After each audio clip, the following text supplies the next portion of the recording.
mesdames, messieurs, bienvenue à Série Rugby, votre web TV, dédiée au rugby languedocien de la 4e série Honneur, diffusée mercredi, jeudi et vendredi sur serierugby.fr.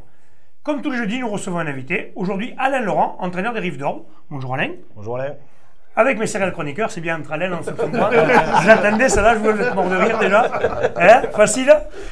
Bonjour Stéphane. Bonjour Alain. Bonjour Fabien. Bonjour. Bonjour Michel. Salut Alain. Et bonjour Jérémy. Salut Alain. Il rigole, hein.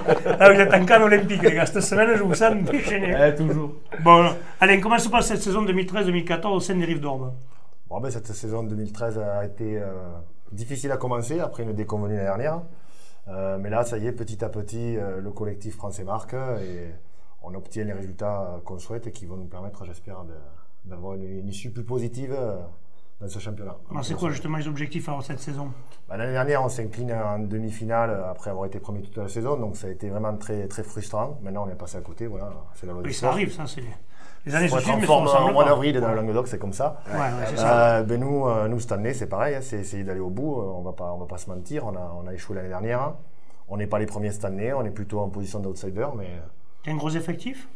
Un effectif suffisant pour la promotion d'honneur. Voilà. Ouais. Au niveau compétitif et qui, à mon sens, a les valeurs nécessaires pour tenter de l'emporter. Pour pouvoir monter ou Tu passes un peu juste encore? Tu parlais des convenus, donc vous avez été premier toute la saison. L'année dernière. Oui, l'année dernière. Ouais. Voilà. Il y avait donc une ambition d'être champion, mais de monter donc. Non, là, on venait de descendre. Ouais. Ça avait été très compliqué l'année d'avant. On avait réussi à conserver le groupe qui était très jeune. On avait 22 ans de moyenne d'âge. L'objectif, c'était vraiment de se relancer. Au départ, c'était pas la première place. On a été surpris, mais la poule de l'année dernière était bien plus faible que cette année, j'ai envie de dire. Il y avait des écarts assez importants. Moins homogène. Cette année, c'est plus resserré. D'ailleurs, on le voit sur le classement à l'heure actuelle. Donc non, remonter non, mais au moins faire une belle partie. Et puis après, au fil de la saison, quand tu es premier pendant 17 matchs, tu te dis pourquoi pas jouer le titre. La montée, c'était... Après, on vous a proposé, donc suite à des désistements, on vous a proposé de monter en honneur. Donc c'est pour cette raison que vous ne l'avez pas accepté, pour conserver le groupe qui était jeune et pour essayer de... C'était vraiment ça par rapport au groupe. La question dans notre tête, elle s'était jamais posée de monter. D'abord, sportivement, on ne l'avait pas mérité. On perd en demi. C'était Limoux qui est champion qui monte, et ensuite Olonzac qui perd en finale et qui devait monter. Olonzac refuse la montée, et derrière, puisqu'on nous étions troisième, on va dire, qualifié pour le championnat de France, ça nous a été proposé, mais c'était une prise de risque et se mettre un petit peu en péril la situation de l'équipe parce que beaucoup trop jeune. Donc ça veut dire que trop jeune pour suivre, et surtout avec la poule de cette année. Voilà. Donc ça veut dire que ce groupe qui est jeune aujourd'hui, donc qui travaille bien, un an de plus d'expérience, il est prêt cette année pour une éventuelle montée. Un an, ça suffit peut-être pas, mais enfin, si la question se pose, cette année, elle sera peut-être plus intéressante. Ce qui est certain, surtout, c'est qu'il faudra étoffer le groupe. En quantité et en qualité. Je crois que c'est le cas de toutes les équipes de cette année qui voudront rester à l'honneur. L'honneur est super compétitive, et en cascade, voilà, la promotion d'honneur, etc.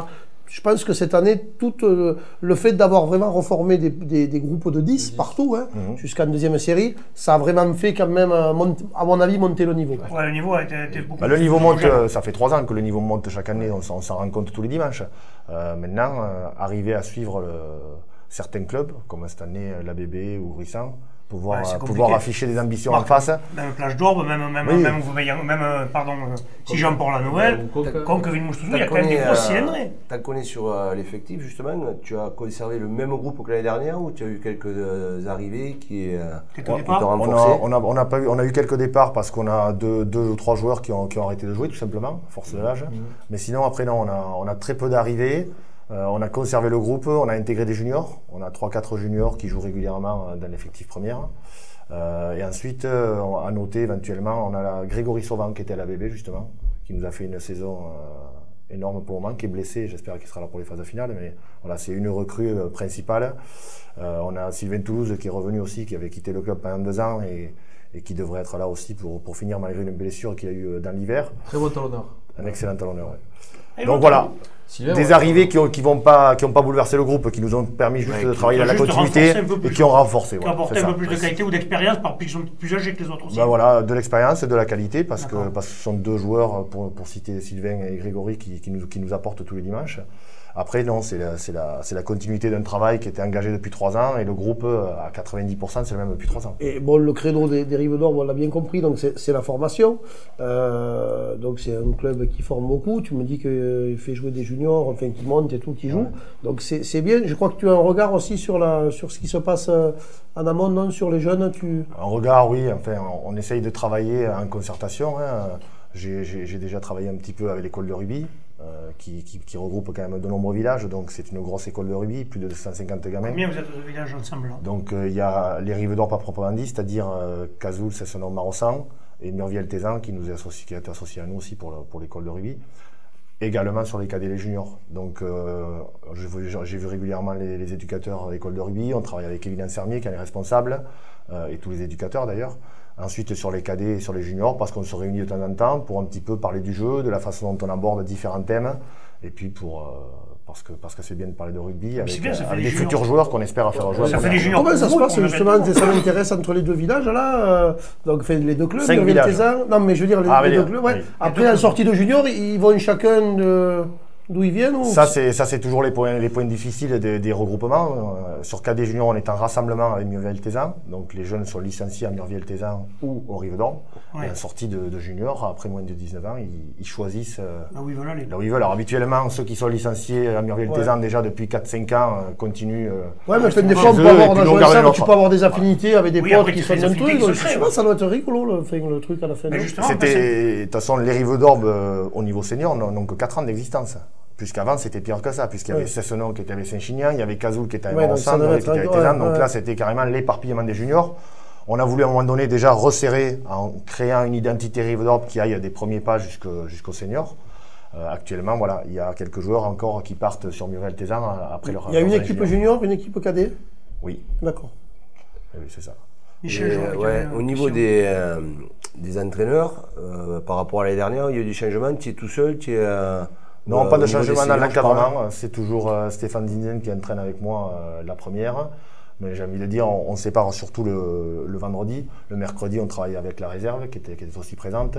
Et il y a Pierre Valette et Chouchou, comme on l'appelle, Michael Clerc, qui est un ancien joueur qui a remis un petit peu la main à la pâte cette année, qui vient nous filer un coup de main sur la réserve. Et la réserve tourne bien en plus cette année en plus. La réserve s'est bien repris. On a eu un hiver difficile. Ça reste le retour de Chris Neb, l'international Chris Neb. Prépare son marathon. Il fait non, c'est surtout le retour de nombreux blessés parce qu'on a eu un mois de décembre qui a été assez difficile à ce niveau-là. Et là, voilà, les deux équipes sont en train de reprendre leur marque et de monter en puissance. Vous êtes nombreux d'entraînement? Parce qu'on a fait un débat l'autre jour où justement on disait que le mercredi, il n'y avait plus personne. Et là, mercredi, c'est de plus en plus difficile. Bon, très honnêtement, au plus bas, on a été 18-20 joueurs le mercredi. Actuellement, c'est pas beaucoup. C'est pas beaucoup. Oui, sur deux collectifs. On garde, on va dire, une grosse ossature de l'équipe première, plus quelques joueurs. Après, nous, comme on a des jeunes, on a quand même des joueurs qui sont sur Montpellier, d'autres qui sont sur Toulouse, Castelnaudary. On a des joueurs un peu éparpillés pour les études qui sont là que le vendredi. Après, on a quand même régulièrement des entraînements où on est 35-36 le mercredi. Et le vendredi, on rentre les 45 joueurs qu'il nous faut. Pas le secret, de toute façon, les équipes qui tournent, on voit qu'ils sont nombreux aux entraînements. C'est le b.a.-ba, de toute façon. On le disait, toutes les équipes. Quand tu es nombreux aux entraînements, tu peux bien travailler, tu peux réussir les choses, tu peux réussir les touches à match, etc. Non, mais c'est tout. Justement, alors il y a une question là, peut-être au niveau des juniors, parce qu'on en parlait tout à l'heure entre nous. Les juniors, l'année prochaine, ça change. Comment ça va se passer, ça, un peu, Michel? Toi qui es en plein dans les écoles de rugby, tu peux nous en parler un peu? Ouais, franchement, j'aimerais bien t'en parler, mais c'est plus que compliqué parce que je crois qu'il y a un flou. Mais c'est pas encore défini vraiment. Hein. Si, c'est défini, ça l'est. La grande trame, mais pas les... Mais après, bon, il y a plein de détails à régler et c'est vrai qu'on va se retrouver avec des jeunes qui n'ont pas 18 ans avant septembre, qui vont pouvoir rester en junior. Mais d'autres qui auront juste 3 mois de plus et qui seront obligés de jouer. Et celui qui l'aura au mois d'août, par contre, il sera obligé de passer un senior?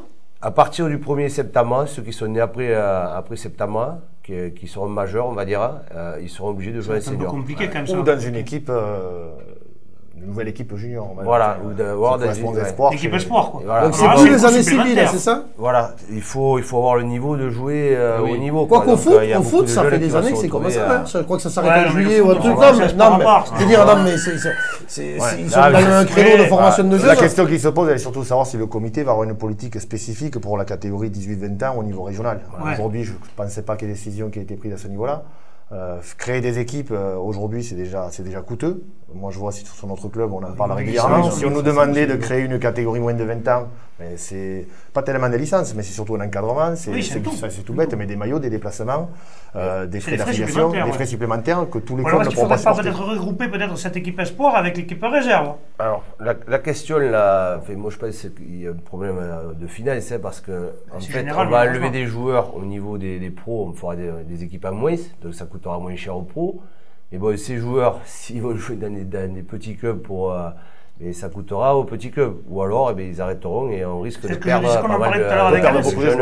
C'est qu'il y a des joueurs qui risquent d'arrêter le rugby parce que sachant qu'ils n'ont pas le niveau pour jouer à certains endroits, pas de club à côté de chez eux peut-être pour jouer à leur âge, ils vont faire comment ces jeunes? C'est quand même dommage pour tous ceux qui ont passé du temps à les former et après à les perdre dans la nature. Et toi justement, en parlant de ça, tu en as beaucoup des joueurs du cru qui jouent Nous, on essaye de conserver au maximum nos joueurs. Alors, quand ils ont le niveau, ils partent à Béziers, à Narbonne, à Montpellier, etc. Quand ils sont supérieurs. Mais sinon, oui, on a quand même pas mal de joueurs qui sont passés par les différentes étapes de l'école de rugby jusqu'au junior Rive d'Orbe.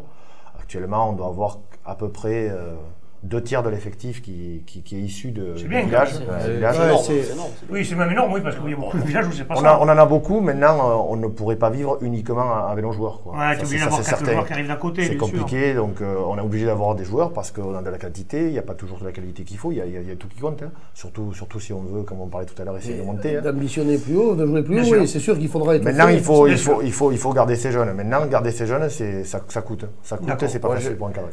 Je te vois frotter les belles. J'aurais une petite question. Non, mais non, nous n'avons pas le temps, monsieur Michel Lignon. On va le prendre de Je te vois que tu veux poser des questions. Tu veux toujours poser des questions. Allez, vas-y, pose ça. On parlait tout à l'heure de la déconvenue que vous avez subie l'année dernière.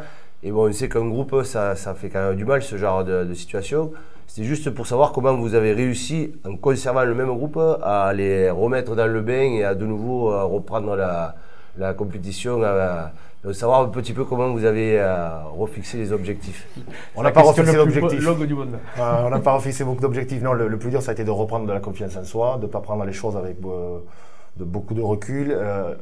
Les choses sont faites naturellement, on va dire, à travers les résultats. C'est-à-dire des victoires à l'extérieur.